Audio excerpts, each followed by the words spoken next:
नमस्कार दोस्तों, आप सभी का स्वागत है मेरे YouTube चैनल बोध स्टोरी टेलर्स में।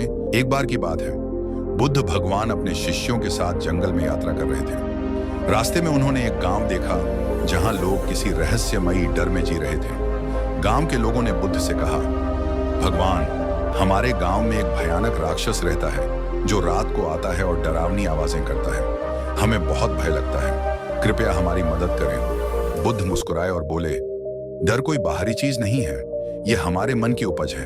आओ हम इसे समझते हैं। रात हुई, बुद्ध अपने शिष्यों के साथ गांव के बाहरी हिस्से में एक बड़े पेड़ के नीचे बैठे। तभी तेज हवा चलने लगी और गांव में डरावनी आवाजें आने लगी।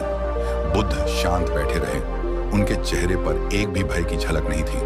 उनके शिष्य हालांकि डर से कांपने लगे थे। उनमें से एक ने पूछा, भगवान, यह आवाजें क्या सच में किसी राक्षस की हैं? बुद्ध ने उत्तर दिया, डर हमारे भीतर ही उत्पन्न होता है। इसे समझो, इसे महसूस करो और इससे भागो मत। डर से भागना नहीं, उसे देखना सीखो। तभी अचानक एक बड़ा छाया उनके सामने प्रकट हुआ। शिष्य डर से पीछे हट गए, लेकिन बुद्ध ने शांत भाव से उस छाया को देखा और मुस्कुराए। उन्होंने कहा, क्या तुम मुझसे कुछ कहना चाहते हो? उस छाया ने कहा, मैं तुम्हारा डर हूं, लेकिन तुम्हारे शांत चेहरे को देखकर मुझे अब अपनी शक्ति नहीं लग रही।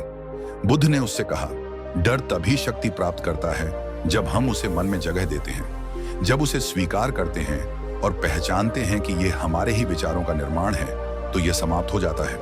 यह सुनते ही छाया गायब हो गई और चारों ओर शांति छा गई। शिष्यों ने सीखा कि डर हमारे मन की उपज है और जब हम इसका सामना करते हैं तो यह खुद ही समाप्त हो जाता है।